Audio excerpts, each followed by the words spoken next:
Welcome to the See Me, Be Me podcast. I'm Nile Henry. And I'm Blair Henry. And we're two brothers who set out on a mission to make motorsport and STEM careers more diverse, affordable, and inclusive. We are the founders of the Blair Project. This podcast series delves into the minds of inspirational individuals who come from ordinary and often humble backgrounds, but through their belief, dogged determination, and never give up attitude, have managed to overcome academic, social, or mental challenges to achieve their dream careers. Our guests will share their life lessons that you too can apply to your own. We hope their stories will inspire you to go further, aim higher, and accept nothing less than you deserve. Your ambition, your purpose is all within, and we're here to help you unlock it. The planet of possibilities are endless. You know who made it.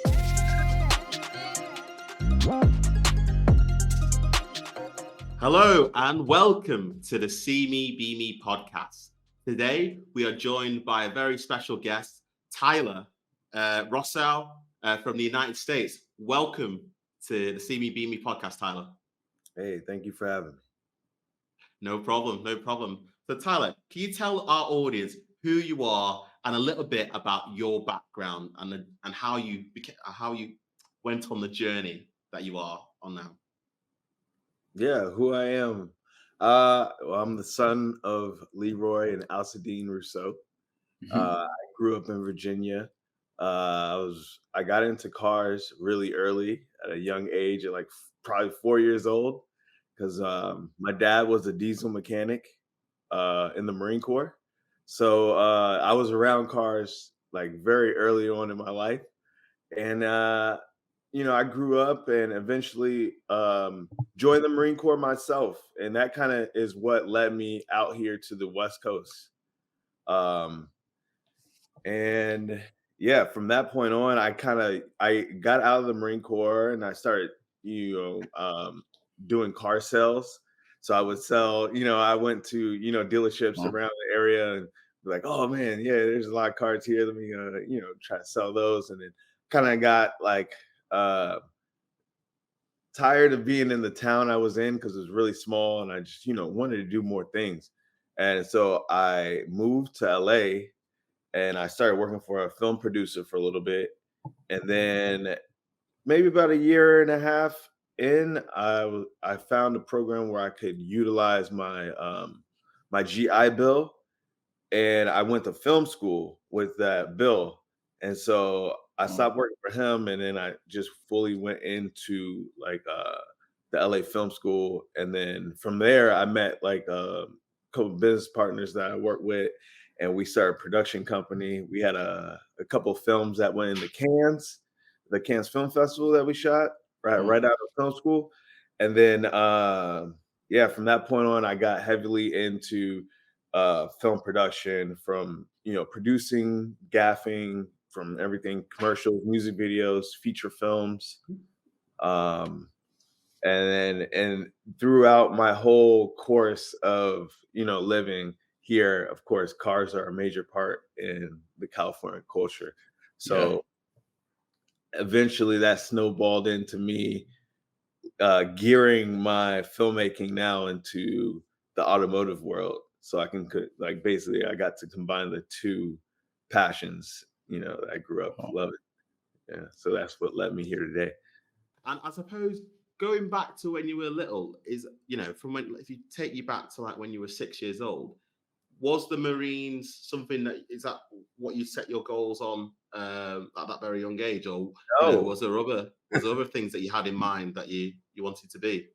Oh yeah, no, I absolutely did not want to be going into the Marine Corps. I wanted to race cars. I was geared up.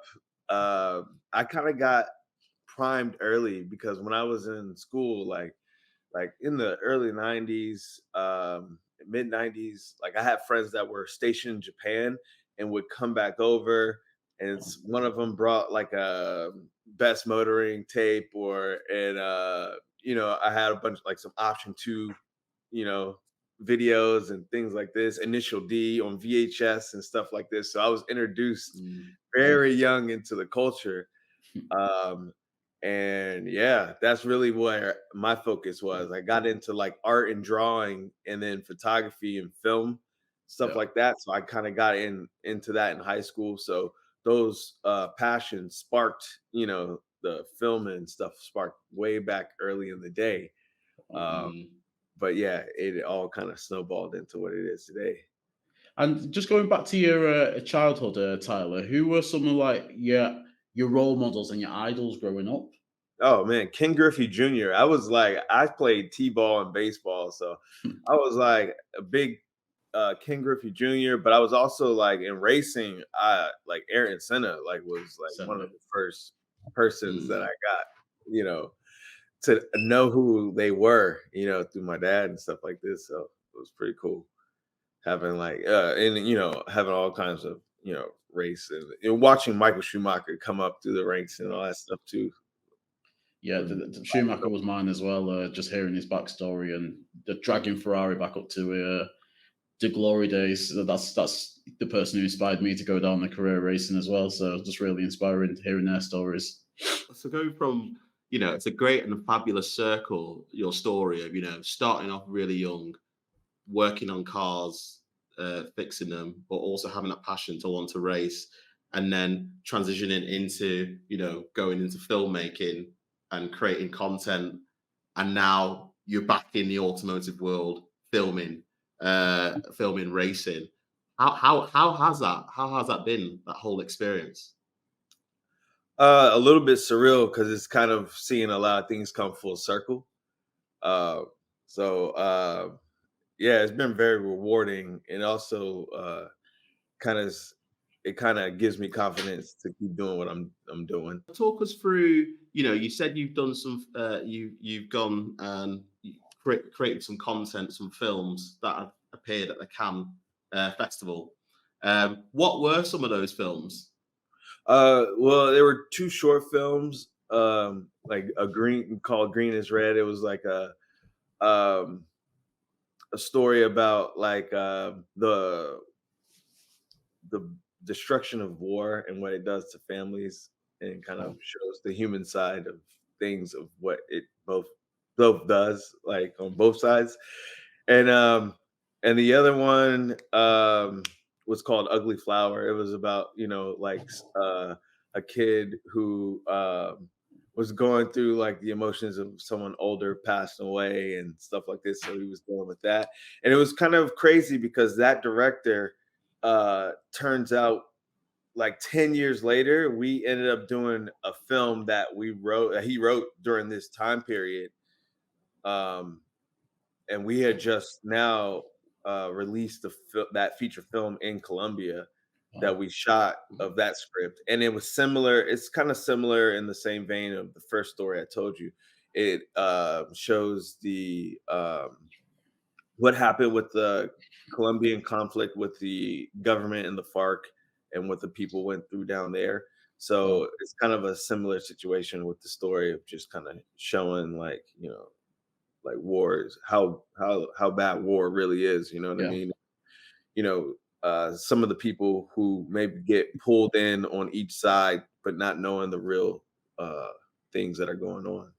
Skills to be a director. What would you say if you had to give some advice to a younger person who was looking to get into the industry? What three core skills would you say are vital? Listening and understanding what the other departments do within the set are Yeah. key, because that's going to give you a big understanding of time, how time is going to go on the set. If you're asking for things that are going to take multiple hours from a department, but you don't know that as a director, or you can't comprehend why things are taking so long because you don't know what each department entails in some type of way. Yeah. These are like that's a definitely a strong suit. Communication with your crew, communication with the actors and talent, that you're working with are pretty key. And then knowing the material that you're working with.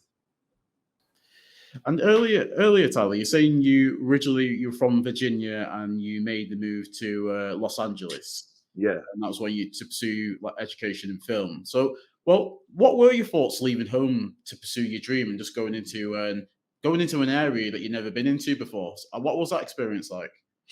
That was pretty cool because like I went in after 9/11, after that happened, after the Twin Towers got hit. Yeah, I was just like, oh man, what could I do? You know what I mean? Like whatever. So I just ended up going in. I did my 4 years there. Um, but that was cool. And in the Marines, I did some crazy stuff, man. It was really cool. It was some high speed stuff. It was I was a 7011 EAF. So I did crash fire rescue. Basically, what we did is you are familiar with like aircraft carriers.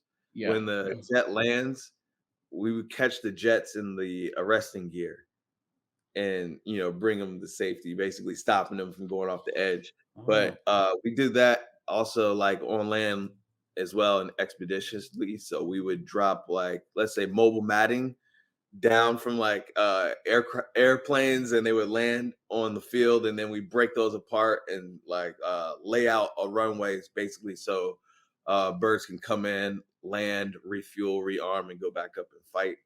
But they'll do that like in like a mobile zone or something like this, uh, which is really cool. But so like in that area, we would basically build the arresting gear, do monthlies and quarterlies on them, just making sure that they're all working well. They each arresting gear had like I think I forget it was like glycol, like this fluid that circulates around the drum that yeah. causes the tension, and then that breaks at a certain pressure point when it's hit in the gear. And then we also would do like the navigation system basically would send a signal up to the plane if he were to black out, the pilot were to black out, he or she, and it would bring the plane down to a trajectory of our arresting gear and stuff like this. So it was really cool. It was a really, really cool job. But there's not a lot of stuff in the civilian world, not a lot of people flying, you know, tail hooked aircraft. So yeah, I had to figure out something else to do when I got out, which was, making films. And in terms of where you are now, so you're the founder of Cova Pictures. So would you be able to take us through your organization and then why you set it up? Yeah, that's what my business partner Mateo from film school, who I told you we Yeah, did everything through. But yeah, we started that back in 2018, started doing music videos and commercials, and then we, moved directly into feature films. yeah. And we just did that one in Colombia now. We got a best audience choice in the San Diego International Film Festival, and then we just released it, like I was telling you, in Colombia on the 17th of this month. I was just Was it? looking at because you've recently, well, in the last few years you've done work with people such as Snoop Dogg, French Montana, Ronda Rousey. So of the individuals that you've worked with in the past, all those big names, who's been what probably the most standout or the standout person that you've worked with in your career in Oh terms of man, celebrities? yes. I mean, when you said Snoop Dogg, how can you like deny Snoop Dogg, man? Yeah, I got to work with him twice, so it's been really cool working with him. He's always, spitting knowledge every time we're there. But yeah, man, got to work with him. Busta Rhymes, Fat Joe. Wow. Yeah, I I, mean, all these guys are legends. I want to ask the question: which music videos did you shoot for Snoop Dogg? It was called Woofer. It was with an Indian artist. And we did it here downtown in downtown LA. Zora was that the name? Yeah. Zora Rand. Yeah, that's it. Yeah, yeah. Yeah. And I suppose with your filmmaking background, Tyler, what three films inspired you to go into filmmaking? Or what's your Ooh, top three favorite films of all time? oh man, that's hard. Oh man, you're gonna put me on the spot like that. Man, that's a good question. Because I don't know, man. It changes. Well, inspired me from back in the day. I don't know. I would probably say I was a big Star Wars fan growing up as a kid, I really like Star Wars. So it really kind of set the stage of imagination. So I would have to give that, some credit back in the day. Old school Star Wars or the new Yeah, chapter? yeah. Well, the old school Star Wars, like the Old OG school. joint, because that when Yeah, that came yeah, out, yeah. that's all we had. And, like, I remember when, the X3 came out, that was a new thing. So I was like, all right. But nah, it was cool. Like movies like that, like, you know, let you see like, how big things can go. I mean, if you just said the OG trilogy, that's 3 films right I mean, yeah, that's there. pretty much yeah, because those were definitely they were out before basically I was really watching it. So yeah, back to back, Indiana Jones and all those joints, man. Yeah, all those big Yeah. Spielberg joints. Yeah. And even today, who are some of your who inspired you as directors? Who are some of your favorite directors, dead or alive? I mean, well, yo, Antoine Fuqua, man, that dude killed it. Training Day is my movie, so Where else in the world have you shot music uh, videos or films? yeah, I know I know you've been to Colombia. yeah, Colombia, um, Mexico. I shot in like I don't know this artist. IMDb, No, the no. artist from London. Yeah, she's really dope. I shot like a little mini doc for her in Brazil, and we went like Sao Paulo and Rio. Yeah, but yeah, Nice. Switzerland, Italy, Germany, Austria, all these crazy places over there. Yeah. I And see on your where's feed. been your favorite place? Go on. Monaco, man. I just did a Monaco. music video over in Monaco. That joint was real cool. That joint was really cool. That's a I smooth spot. seen on your feed that you've been to a few of the Formula One Grand Prix as well in recent Yeah, years. Yeah. So yeah. which of the Grand Prix have you been to? Um, Austin. I've been to Austin a few times here, but I Texas. want to go to Vegas. I'm gonna try to make it to Vegas this year. And so, Tyler, I imagine some of our audience are probably listening to this and thinking, do you know what does an average day look like for somebody like yourself, who is a film director? Talk us through. Yeah, well, yeah, average day is usually working on something that I've done the previous day or something Hmm. like this. That's to start off with like usually half the day. And then just either putting down, creating up new ideas because I shoot a lot of car content. I do a lot of photo shoots and stuff like this.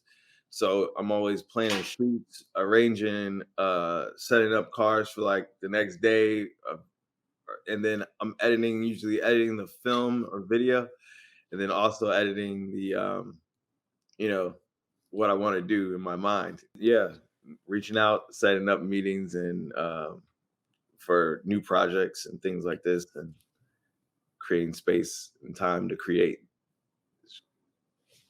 Pretty Great. much like what's on the plate. Mhm. Uh, but yeah, And in terms of team size, how big let's say on an average shoot, how big is the team? oh yeah, it depends. Like I can go from like a 7, 8 person shoot to 30 person shoot, depending on the size of the set.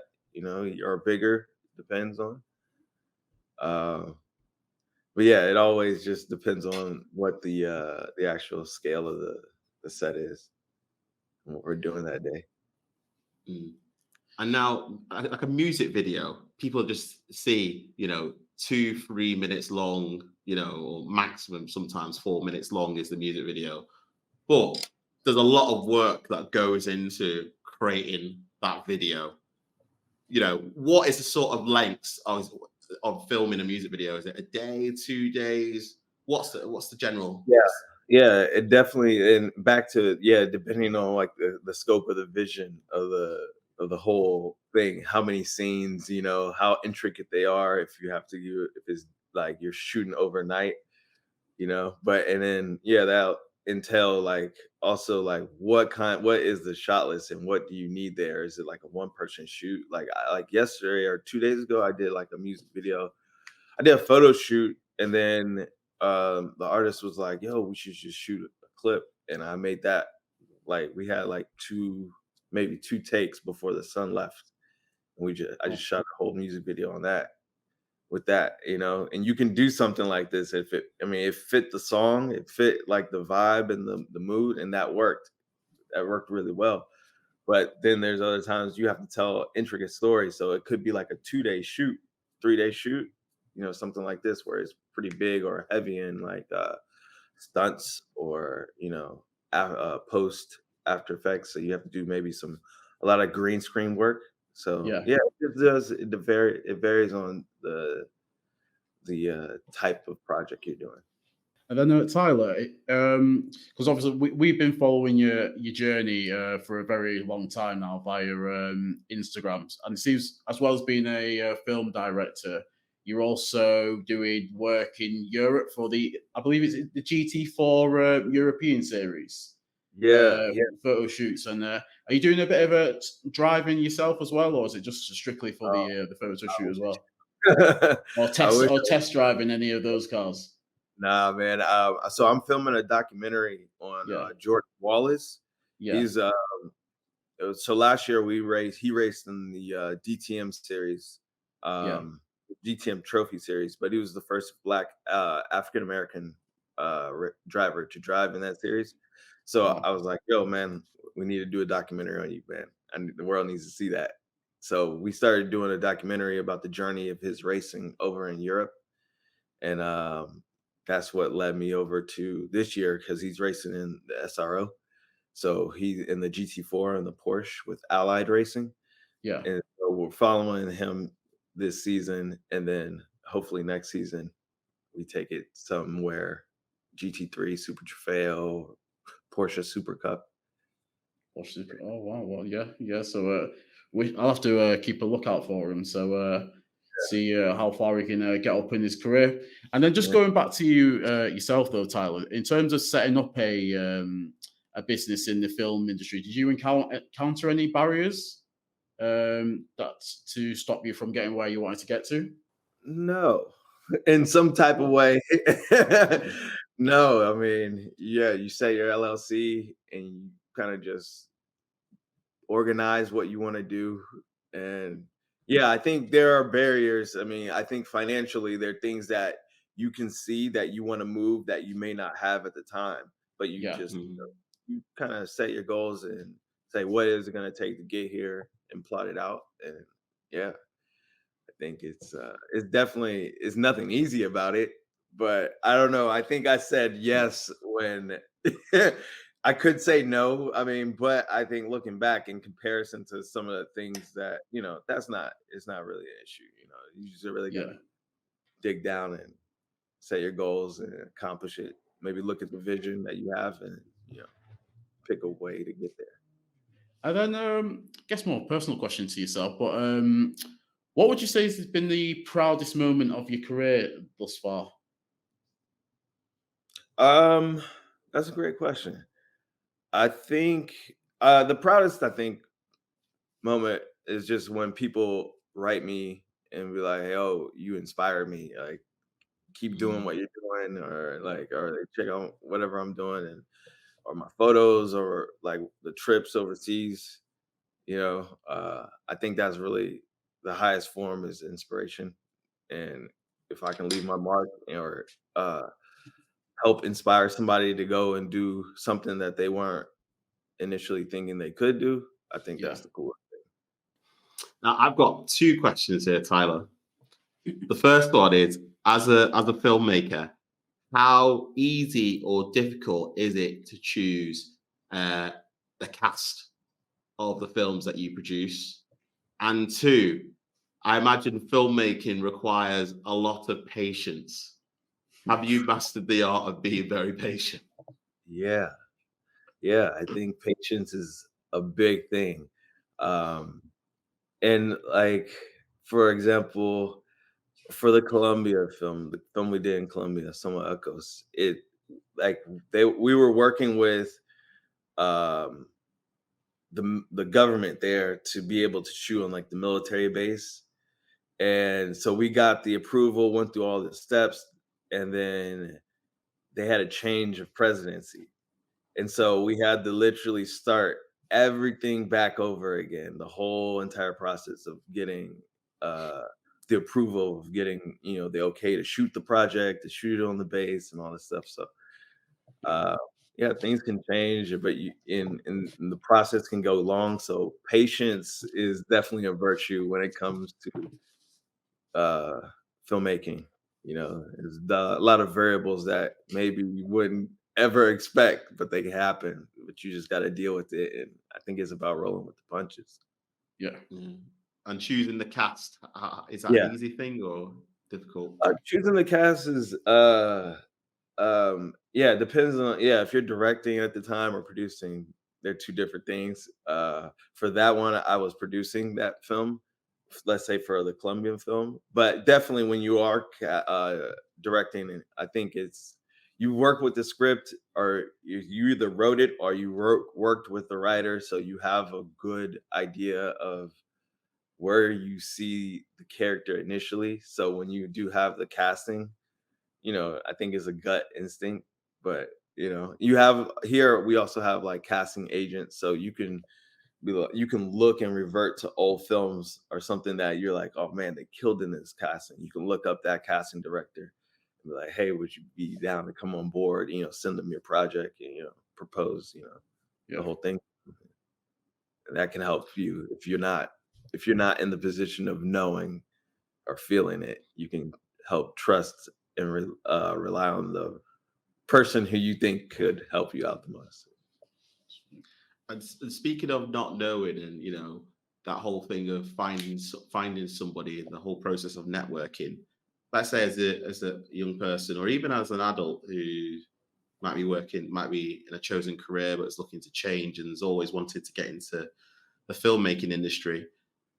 As a writer or a filmmaker, you've come up with a script, you've got this great idea, but you need someone to finance it, a producer to finance it, to get the ball rolling.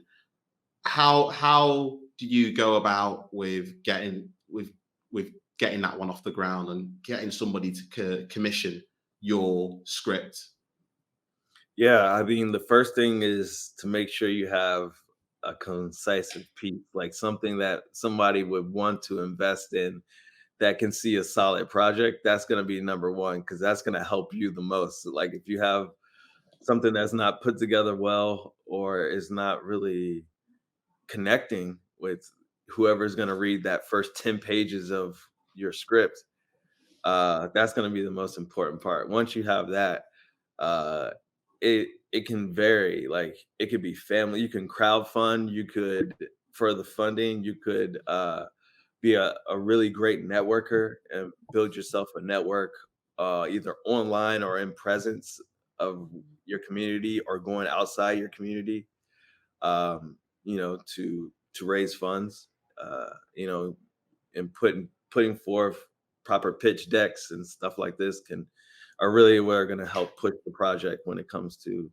uh, having someone join and invest in your project. Is that something that you taught yourself along the way, Tyler? Like Yeah, crowdfunding and like raising funding? If that's just where you started yeah, out on your journey, it's yeah. kind of like learning it I on the journey. Yeah, I would say I tell myself, and I mean, but I also like learned and watched. Like crowdfunding at the time was like when it first started happening, is like, just paying attention to what's happening out there and seeing, what your options are. Yeah. But yeah, it's definitely something outside of crowdfunding we had to learn and go network and, meet people and, you know, sell them on yourself, sell them on the project.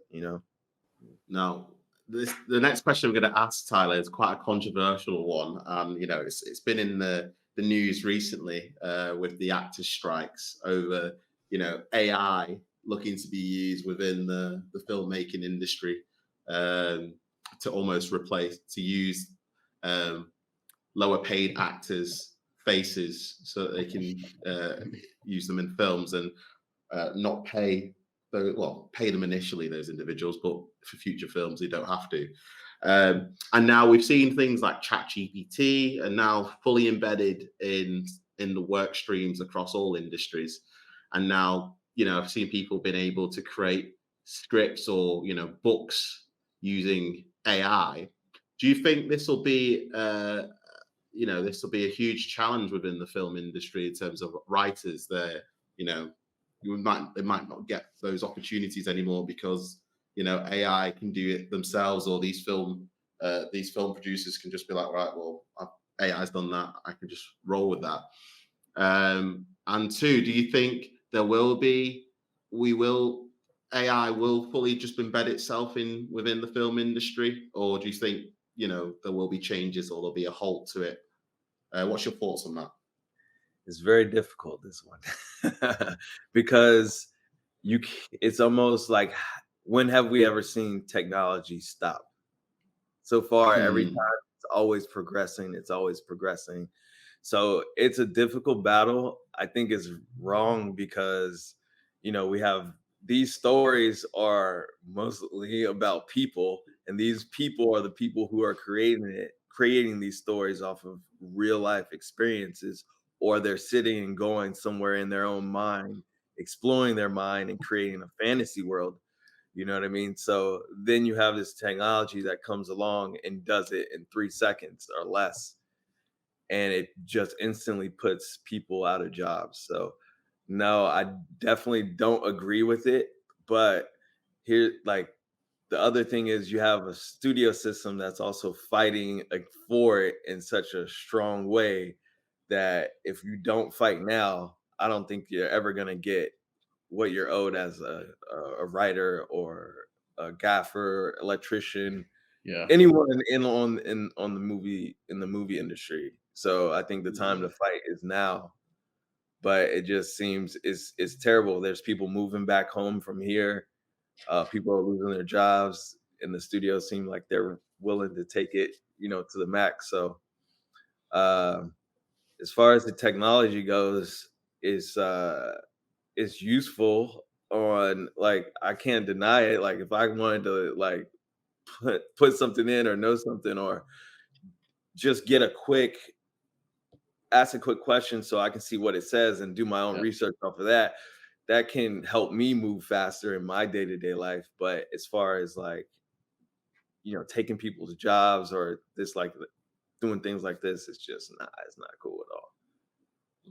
So it's gotta be some type of regulations. They gotta come to some type of agreement, with that. You know, we were here first.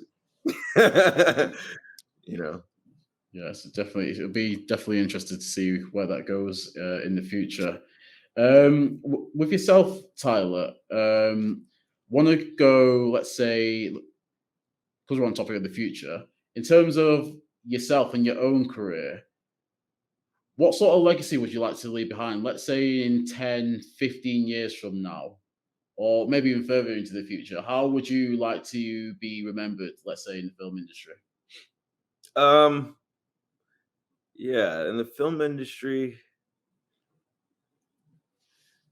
I don't know. I don't know. I think my what I want more so is not even in the film. I just want to leave my mark here with people. You know what I mean? Whether it's through the vessel of filmmaking that Yeah, catapults that to happen, that's cool. I just want people to. I want to be able to, give some type of guidance to people that are coming up. I'm moving into the race world more, yeah. so I'm trying to offer pathways into racing for people of color. So Wow. and all people, but, like, people of color, like, we're pushing hard because, like, I didn't have a way to get into racing growing up, but now, doing some of the things that I'm doing within the racing world, I'm having a door possibly be open to have that for other people. So if I can do something like that with my legacy, that's what I'm trying to work on. Yeah. And what are some of these pathways in motorsport? Because you mentioned getting people of color into motorsport, like opportunities. What sort of projects you've been working on? Right now, I'm working with a company, MFT, um, that is they're developing a program to have race car drivers come from America, and we're working with another company, the 11010 Foundation. where they're training, kids in school. They're showing them aerodynamics, engineering, all these aspects of racing that you wouldn't normally get where you live. Yeah. Showing them like that side of the world, and kids are really interested in it. So we're kind of creating a pathway for seeking out high talent, like high racing talent, and developing a program where they can move into racing through our Oh. program. So So yeah, is that just for drivers, or is it for like mechanics, engineers as it well? would be Yeah. for mainly drivers to start off with, and Yeah. then but we would be running teams and stuff like this. So we would have open doors for engineers, mechanics, and things as such. So we're working on that right now. Yeah, Oh, fantastic. yeah. And what race series have you shot? DTM and SRO. DTM, Yeah, sorry. yeah, the European GT World Challenge. So, do you not have you with some of the American series like your Indy cars and your NASCARs? Have you had much involvement with the American series, or is it mostly just the European ones? I've gone to like IMSA races and stuff like this, but I haven't been involved shooting them. I've shot there, like in the pits and stuff with Lamborghini and teams there and stuff like this. But yeah, I wasn't really like on commission. I was just able to shoot. Ah, Yeah. But yeah, I do like IMSA. I do like IMSA. Like that whole series is really cool. So, and what would be the dream, Tyler? If Formula One came knocking the next day and just said, we'd love for you to shoot, would that be one of the dream goals, or you might be different? No, definitely going to the Formula One. That's definitely on my top tier bucket list there, because that was a goal from day one. So, you know, I think I'm going toward the right direction to make that possible somehow. So I'm gonna just keep pushing. I mean, you mentioned earlier that you were wanting to get more people help out with initiatives to get more people of color into racing. I mean, Formula One themselves have done a big push with diversity in motorsport with We Race as one. So, just wanted to ask you your thoughts on it, Tyler, in terms of Formula One's message and just getting more people from diverse backgrounds into the sport. What are your overall thoughts on Formula One in terms of how they're pushing the message to get more black people or people of BAME backgrounds into the sport? Yeah, I think it's great as long as it's real and true. I think it's great. You know what I Yeah, mean? As yeah, long as the real intentions are there and the actual effort is really being put behind it, then I'm behind it. Yeah. yeah, yeah. Still a long way to go, but it does feel like it's going in the right direction as things currently stand. So Yeah. And so, Tyler, being a photographer or being a filmmaker, or whether it's, you know, back in the days of working on cars, there are, when things go well, it's fantastic. But when things go wrong, sometimes it feels like the end of the world, or you feel like weight is on your shoulder. In whatever you've done, especially when it's the lowest moments, when through work or whatever, what gives you the motivation to pick yourself up and keep going? Yeah, that's a great question. It's like, yeah, it's like for example in photography, like it's cool because sometimes, I don't know, well, I have like these moments where I go through periods of like really great, I feel really good with what I'm shooting, and then I'll go through a period where I don't feel like anything is good. I feel like everything is trash. You know what I mean? But yeah, I like it because I've been through the period enough to know that it comes and goes. So when it does come, I'm like, oh, I'm stuck. I already know I'm gonna feel like this, but I know it's gonna come back around. So I just like put my head down and I just shoot through it until like it starts happening again. I try to do that. Or if I also like if it's other things like that and I get down, I like just try to remember like what it took me to get here, or you know what I mean, or highlights or strong points, and then I'm like, all right, nah, I got this, or something like this, you know. So sometimes that helps. And in terms of, an interesting question I just thought about is, in terms of any of the films that you've made, have there been any Easter eggs where, people might not be able to pick up at first glance that you've left in the background? No, man, I haven't got to do anything like that yet. Really, I've really been wanting to. So maybe for the next film, you'll have an Yeah, Easter egg, maybe something from like this podcast. yeah. One thing I wanted to ask you, Tyler, in terms of your whole career, I mean, again, this might be a bit more personal, but what would you say your mission in life is? Oh man, it's got to be to help people.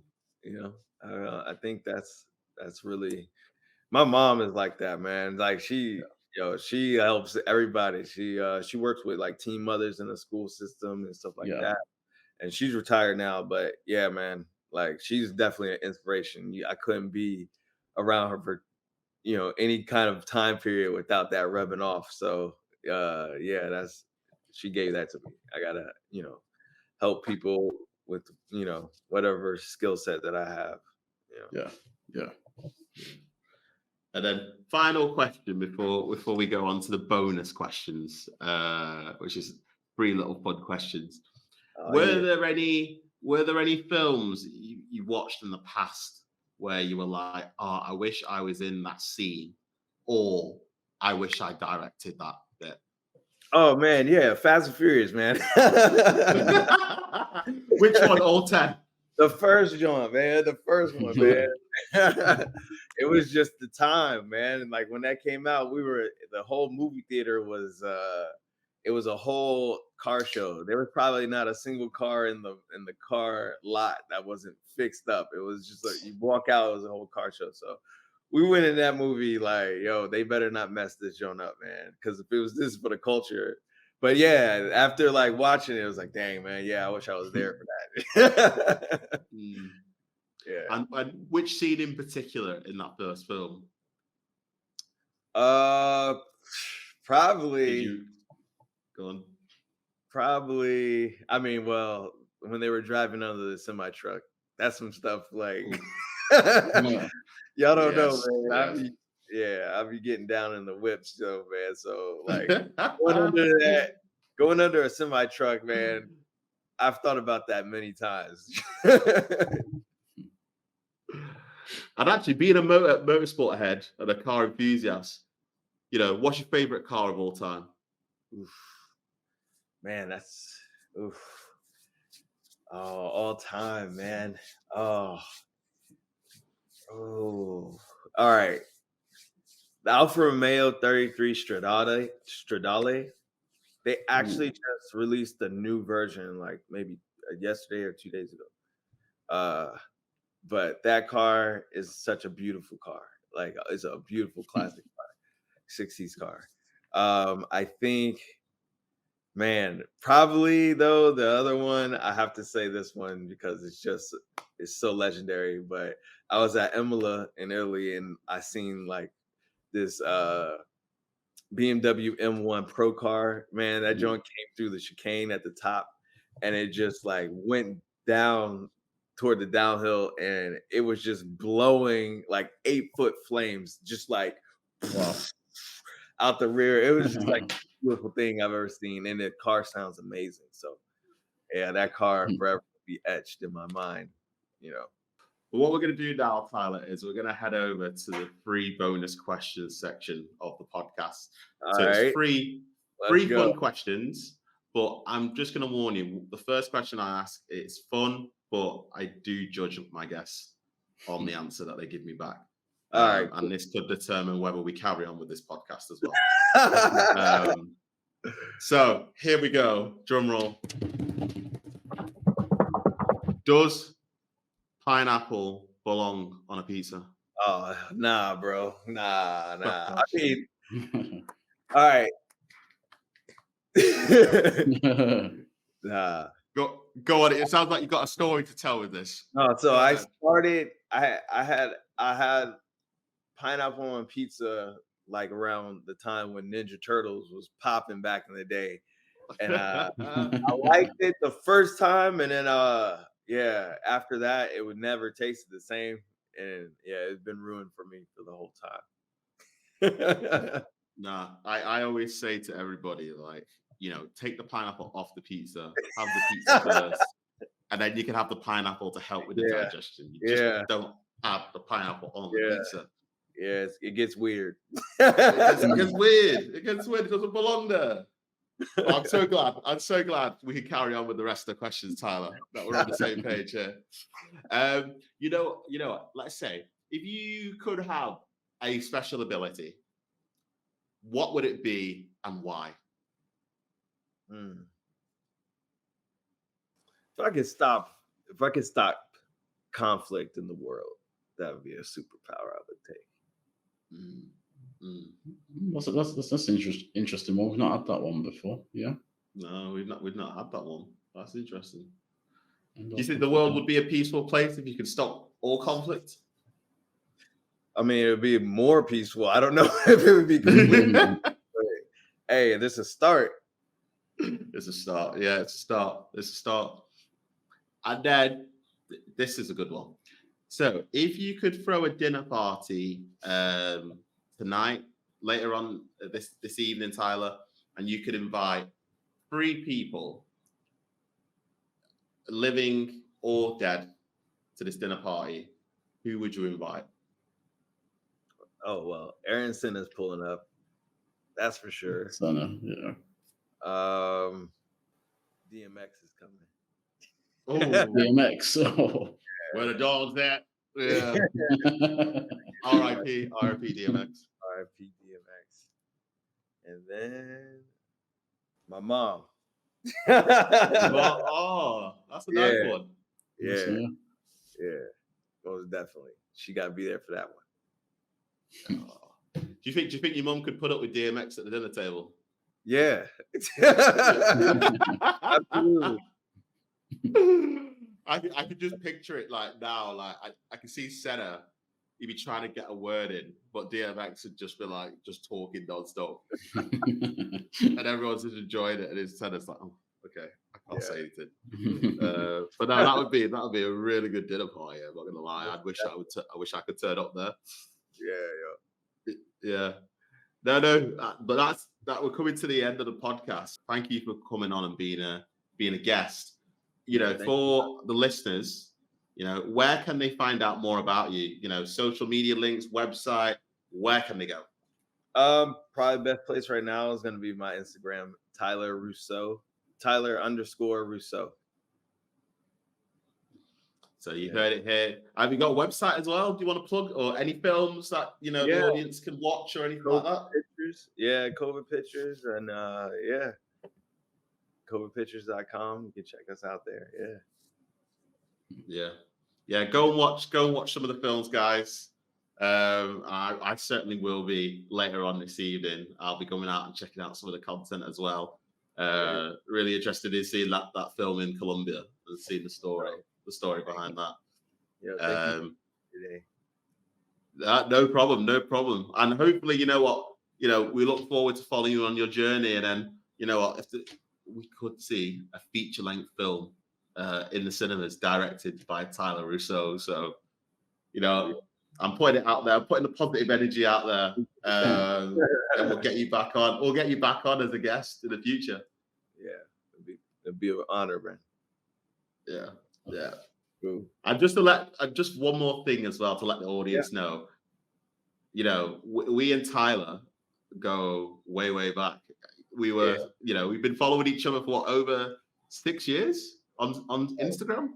Yeah, it's gotta be easily that, if not more. Might be longer. Yeah. Because Tyler was one of our first followers, I believe. Especially must be in the top 50. One of the first followers we had. Yeah. And then we've just stayed in touch ever since. So that's great. Nice little Easter egg for the podcast. There we Yeah. go. We did it. We did it today. We did it today. We did it today. Brilliant. Yeah. So thanks for being a guest on the CVBB podcast, Tyler. And yeah, we wish you the best in your journey. Thank you. Likewise. Blair, Nile. Tyler Rousseau, what did you think about today's guest? Tyler Rousseau's story was how he's just started out with just a passion for film, and then just essentially making that dream a reality from a very young age. He started out in Virginia, moving to Los Angeles in an area that he'd never been to before, and he's just leaving his home behind and just pursuing his dreams and ambitions to get to where he is now, where he's traveling all the world and producing these different films and working with these high profile artists, like we said, with Snoop Dogg, Ronda Rousey.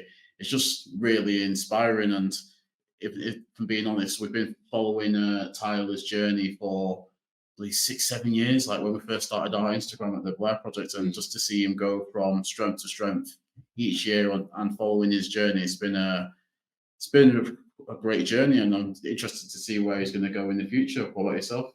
Yeah, so it's great to finally catch up with Tyler, and for him to be a guest on the podcast, and being able to see what he's been able to do, and the career transitions he's been able to achieve as well. Going from being a Marine and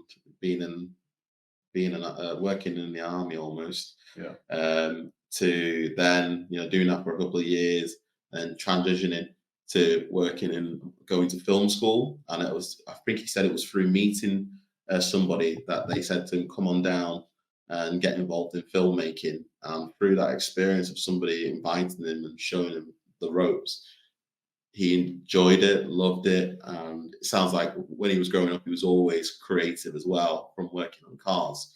That he had the opportunity to go to film school, and then was able to pursue his passion for being a filmmaker and a photographer. And now he gets to go all over the world and do what he does best and make great pieces of content. And his work has been featured in the Cannes Film Festival, which is fantastic. And I'm sure many famous eyes got to see his two short films, which one of them was filmed in Colombia, which Tyler talks about it in the podcast, which is absolutely great. And he's worked with, as you said, some big names like Snoop Dogg and Ronda Rousey, and how, I don't think you mentioned this in the podcast, but when we spoke to him before it, he mentioned that people like Missy Elliott and Pharrell were his idols growing up, that inspired him to want to be a filmmaker. So I thought, Tyler was a great guest, and it was his first podcast. Would you believe? It was his first podcast, so his debut, and I'm sure there'll be many more to come as a result of this. And he's also following his second passion, which is motorsport, mentioning that Ayrton Senna being one of his inspirations, and now he's currently traveling, as well as his work in America. He's also traveling a lot around Europe with the GT4 series, and mentioning as well setting up pathways for people from BAME backgrounds to pursue careers as racing drivers, which are mirrors what we're doing with the Blair Project as well. So just congratulations to Tyler. No, absolutely. A big thumbs up from me for liking the OG Star Wars trilogy. Don't think there's any better trilogy. Oh, actually, no, there are. Lord of the Rings is a good trilogy. Lord of the Rings is probably the best trilogy. But Star Wars, the original, or otherwise known, episode 4, 5, and 6, some of the greatest pieces of filmmaking and storytelling I've seen. So thumbs up for Tyler to liking that. And definitely we'll be following him on the next part of his journey. But that's all we've got time for today. Make sure to like, comment, and subscribe on all of the Blair Project's social media channels, including all of our videos, including this podcast right here. So if you want to follow us, make sure to go on, type in the Blair Project on YouTube, Facebook, and LinkedIn. Go hit that follow button. Or we're on Twitter, Instagram, and TikTok at Get Me Motoring. So, my name's been Nile Henry. And my name's Blair Henry. This is the See Me Be Me podcast. And for now, stay tuned for another exciting episode. Take care, guys. If you've liked today's episode, make sure to like, comment, and subscribe. The Blair Project is on all major social media platforms, including Facebook and LinkedIn and YouTube at The Blair Project. We're also on Instagram, Twitter, and TikTok. Yes, we are on TikTok at Get Me Motoring. If you'd like to follow myself individually, I am on Instagram at Nile Henry and also LinkedIn at Nile Henry as well. And if you want to follow myself, I'm on Instagram as BlairHenry_97 and also on LinkedIn as just Blair Henry. So we look forward to having you on the next episode. So stay tuned. Take care. Until next time.